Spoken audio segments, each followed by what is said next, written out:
அடுத்த கொஸ்டின் எனக்கு என்னன்னா, சரி இது வந்து எல்லாருக்கும் கண்டிப்பாக தோணும். மற்ற எல்லா பிராண்டு எல்லா கிரியேட்டர் அவங்க ஆசை இருக்கிறவங்களுக்கும் ஒரு ஸ்கேல் ஒரு லெவலுக்கு வந்துட்டாவே ஒரு 1,00,000 சப்ஸ்கிரைபர் 2,00,000 சப்ஸ்கிரைபர் வந்தாவே வந்து பிராண்ட்ஸ் எல்லாம் வந்து எங்கள் பிராண்டை உள்ள நுழைச்சிக்குங்க அப்படின்னு வந்து காசு கொடுப்பாங்க.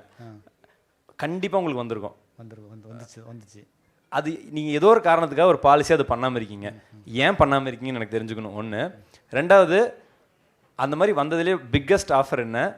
நீங்கள் டிக்ளைன் பண்ண ஆஃபர், நான் வேணான்னு முடிவெடுத்த ஆஃபர், அது என்ன வேல்யூ? இது எனக்கு தெரிஞ்சுக்கணும் ஆசை இருக்குது. சரி, அதாவது நம்ம யூடியூப் சேனல் ஆரம்பிக்கிறதுக்கு முன்னாடியே என்ன பண்ணிட்டோம்னா ஒரு ரூல்ஸ் அண்ட் ரெகுலேஷன் ஃபாலோ பண்ணிட்டோம். இது பண்ணணும், இது பண்ணக்கூடாது. அதாவது கண்டென்ட்டை தாண்டி நீங்கள் இந்த விஷயம் பண்ணணும், நான் பண்ணக்கூடாது அப்படின்னு சொல்லிட்டு ஒரு ரூல்ஸ் அண்ட் ரெகுலேஷன் மாதிரி ஃபாலோ பண்ணி வச்சுட்டு இன்னொரு வரைக்கும் அதை ஃபாலோ பண்ணிட்டு தான் இருக்கோம். அப்படி ஒரு ரூல்ஸ் தான் வந்து யாருக்கிட்டையும் பிராண்ட் ப்ரொமோஷன் ₹1 கூட பிராண்ட் ப்ரொமோஷனாவோ அதாவது ஸ்பான்சர்ஷிப்பாவோ டொனேஷனாவோ எந்த ₹1 கூட வாங்கக்கூடாதுன்னு ஒரு பாலிசி வச்சுருந்தோம். இன்னொரு வரைக்கும் ஃபாலோ பண்ணிட்டு தான் இருக்கோம். விக்ரம் படத்தில் கூட நடிச்சிருந்தோம், அது கூட நம்ம கொடுக்குறோன்னு சொல்லியிருந்தாங்க. ஒரு பைசா கூட வேணாம்னு சொல்லிட்டோம். அந்த மாதிரி எவ்வளோ ஆஃபர் வந்தாலும் வேணாம் சொல்லியிருக்கோம். அதாவது ஏன் அப்படி நாங்கள் இந்த ஸ்பான்சர்ஷிப் கம்பெனி நம்ம ₹10 காசு வாங்கிட்டோம்னா அந்த ₹10 காசுக்காக நம்ம அவங்களுக்கு வேலை பார்க்கணும். நம்ம வீடியோவில் ஒரு 10 செகண்ட் ஒதுக்கணும். நம்ம ஆடியன்ஸ் நமக்கு வந்து அந்த ஒரு 10 நிமிஷம் பார்க்குறாங்கன்னா நம்ம வீடியோவை பிடிச்சி தான் அந்த 10 நிமிஷத்தை பார்க்குறாங்க. அதில் போய் ஒரு 10 செகண்டை போட்டு நீங்கள் இந்த பொருள் வாங்குங்க அந்த பொருள் வாங்குங்கன்னு சொல்கிறதுக்கு எங்களுக்கு மனசு ஒப்பலை. இது மட்டும் இல்லாமல் நம்ம வந்து ஒரு ₹10 இன்றைக்கி ₹10 வருது, நாளைக்கு ₹100 வரும், நாளை பொறுத்து ₹1,00,000 ஆகும்போது பணத்தாசை கண்டிப்பாக மனுஷனுக்கு வந்துடும்.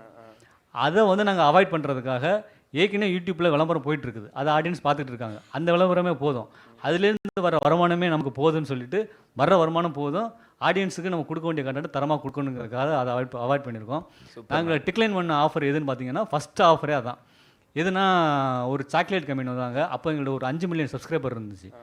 ஒரு சாக்லேட் கம்பெனி வந்தாங்க. அவங்க என்ன சொன்னாங்கன்னா, நீங்கள் ஒரு பர்த்டே மாதிரி உங்கள் வீடியோவில் யாருக்காவது ஒரு பர்த்டே இந்த சாக்லேட் கொடுக்குற மாதிரி இந்த சாக்லேட் கொடுத்துருங்க, ஒரு 10 செகண்ட் வந்தால் போதும், 4,50,000 லட்சம் தரோன்னு சொன்னாங்க. அதோட வேல்யூ 4,50,000 லட்சம், 10 செகண்டுக்கு 4,50,000 லட்சம். எப்போ 5 மில்லியன் சப்ஸ்கிரைபர் இருக்கும்போது, இப்போ 22 மில்லியன்னா இது இப்போல்லாம் எவ்வளோ வேல்யூன்னு தெரியல. அதுதான் ஃபஸ்ட்டு ஆஃபர் வந்துச்சு, அதை டிக்ளைன் பண்ணோம். அதுக்கப்புறம் நிறையா வந்துச்சு, இன்னொரு வரைக்கும் வந்துட்டு இருக்கு.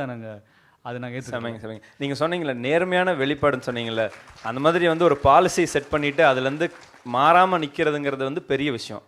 நீங்கள் ஏதோ காரணத்துக்காக நாங்கள் வளர்கிறோம், ஏதோ ஒரு காரணத்துக்காக எங்களை பார்க்குறாங்கிறீங்களே, அந்த ஏதோ ஒரு காரணம் தான் ஒன்று நீங்கள் சொல்லிட்டு இருக்கிறீங்க.